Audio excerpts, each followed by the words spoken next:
Greetings from the far side of the galaxy, I'm Fury, your host the most, here to bring you a story about titties. Just like with what your HOUSMAO fave says about you, I'm bringing this series back from the dead. Let's get started with fun fact number 1. So, you know Loki? Well, we also have 2 of his kids in-game as playable characters. That being the great grey wolf Fenrir and the world serpent Jormungandr. Related is fun fact number 2. This is also the first family we have 3 generations of as playable units. Going from Loki to his son Fenrir to his son Hati. And yet none of them have ever interacted. Related fun fact number 3. Did you know that Loki has a daughter?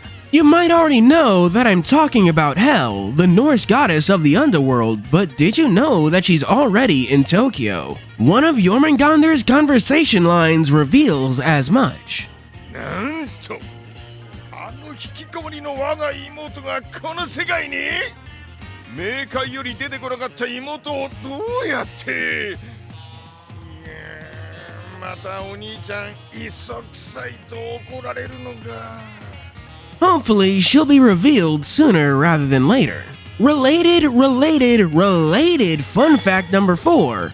Hel was originally Garm's master, so here's hoping that they get to have a happy reunion. Kinda sorta related fun fact number 5. Hel's not the only character from Norse mythology who's kinda sorta in the game, namely the dragon Fafnir. In the myths, he kills Andvari, and steals a sort of treasure, but ends up turning into a dragon or worm for his avarice. But despite being in HOUSMAO, he's not actually in Tokyo, rather he was in the Efgari event. The next set of fun facts will focus on Nomad and the story he's from. The stars, my destination. The first of the fun facts we can glean from the story is fun fact number 6. Despite Nomad being based on the main character's name wasn't Nomad. It was actually Gulliver Gully Foyle. Nomad was the name of the ship Gully worked on. Fun fact number 7. In the book, there's an intergalactic war going on, making Nomad a perfect fit for Nightglow's, an entire event about an intergalactic war. Fun fact number 8. Nomad's artifact is based on a thing from the book called jaunting, which is basically short-range teleportation. Fun fact number 9. Nomad's a tiger due to Gully getting kidnapped by a space cult who worships the Burning Man and getting tiger tattoos on his face. Don't ask, it's weird. And finally, fun fact number 10. The reason why Nomad loses his clothes and catches fire when he uses his artifact is a reference to the end of the book, where Gully travels to the past as the Burning Man, creating the space cult that gave him the tattoos. Hang on. Holy shit, I didn't read the Wikipedia summary wrong. That actually happens.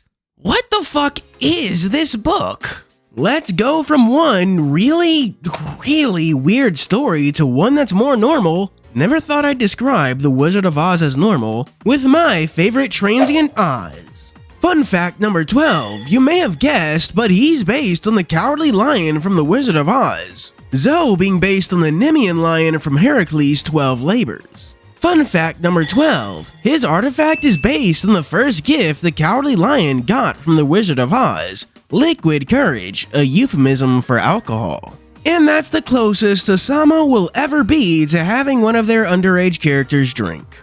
Fun fact number 13. You know Oz's skill evolution? Twin-hearted lion becoming twin-hearted Zosma? Well, what is a Zosma? Zosma is the name of one of the stars in the constellation Leo, this one right here. Fun fact number 14. This is actually the second reference to this particular star in Oz's repertoire. Their chart skill phrase, Al-Tahar al-Assad, means on the lion's back, and refers to the aforementioned star Zosma. Fun fact number 15. Oz and Zoe aren't the only ones to reference a constellation. Taurus does as well through his chart skill phrase Corona Borealis, a small semicircle constellation that was discovered by the Greek astronomer Ptolemy. Fun fact number 17. Using this knowledge, we can glean more information about his sacred artifact. In the myth, Dionysus set this crown in the sky to provide light for Theseus to find his way out of the labyrinth after defeating the Minotaur. Which is quite ironic considering Taurus Mask artifact has the opposite effect, trapping opponents within a wrestling ring. Since we're about halfway through the video, let me ask that you please like and subscribe and check out my live streams on Mondays and Fridays. If you want to give me your support, be sure to check out my Ko-fi and Patreon as well.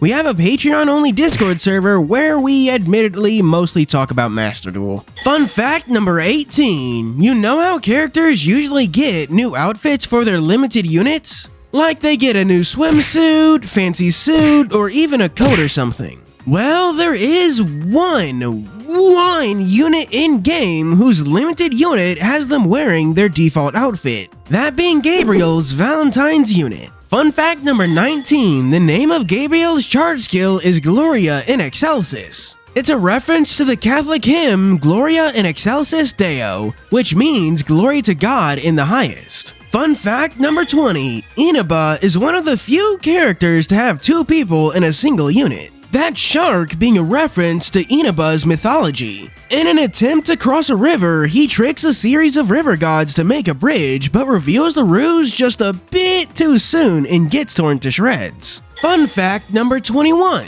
His whole deal with love fortunes has to do with him predicting that Princess Yakami would marry Oho Kuninushi, aka Daikoku, as thanks for helping him after getting torn to shreds. A series of events that did happen in HOUSMAO's past. Another character to have two people to a unit is Marduk and Mushu. And fun fact number 22 is that this is one of the few times HOUSMAO really diverges from the myths. Mushu isn't a dragon in mythology, rather a chimeric creature. It was probably just easier to draw a dragon than whatever this is supposed to be. You know how Bale and Lucifuge share an AR card together? That's actually cause they come from the same book, the Ars Goetia. And fun fact number 23 is that Lucifuge actually outranks Bale, a fact that is vaguely mentioned in Bale's research file. Fun fact number 24, you know how Chernobog is related to mountains?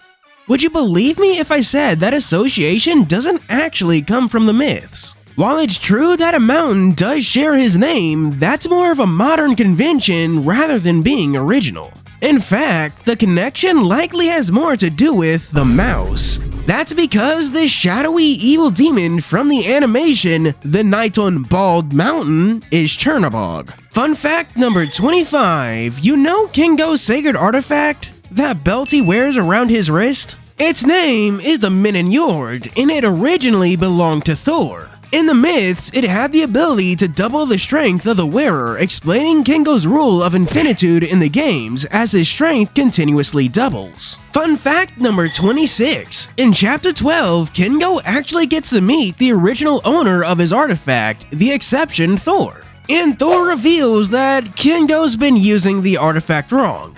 It's a belt. And yeah, it does actually matter how you wear it. Kingo straps it to his wrist, but it's supposed to go around your waist, a thing he does in his limited Valentine's unit. Fun fact number 27. After chapter 8, we finally get introduced to the world of Utopia and their mechanical creations. But would you believe that Utopia isn't the only world to have mechanical characters? Specifically the Valkyries, as the research file says, they're automatons like Talos rather than fleshy beings. Fun fact number 28, despite only being properly revealed much later, we did know of one transient from Utopia long before the world was introduced. That being Nomad, who shows up way back in chapter 3. Do you guys remember the virtual summer memory event?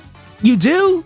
Damn, wish Life Hunters did too, but setting that aside. Fun fact number 29, did you know that Shenong's unit is actually doing Jian Wu? It's a form of traditional Chinese sword dancing. Fun fact number 30, Hombre Tigre's limited unit from the event uses a real-world dance style as well, specifically capoeira. And because I'm in a good mood, here's an extra fun fact number 31. Capoeira is said to originate from Brazilian slaves who masqueraded its practice as a dance. This fits Hombre Tigre very well since he works for Tezcatlipoca, a patron deity of slaves. That may be the last fun fact, but we're not quite over because we still have to do our Patreon shoutouts. For our 3 stars, we have special thanks to 87 Werehog, Deku, Zora Chow, Choron, Giron Lefay, Dragon King Yara, Anon RC, Lightning Shadow, and Kayun. For 4 stars, we have Miki Moon, the Nadir Servant.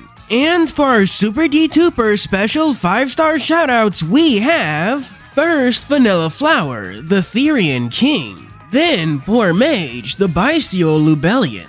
Next, Sky King 64 of the Deep Beyond. And finally, Mahagasaur, the Gigantic Champion. Thank you for watching. Do be sure to like and subscribe and donate to my Ko-fi and Patreon. As always, I'm your host Fury, signing out.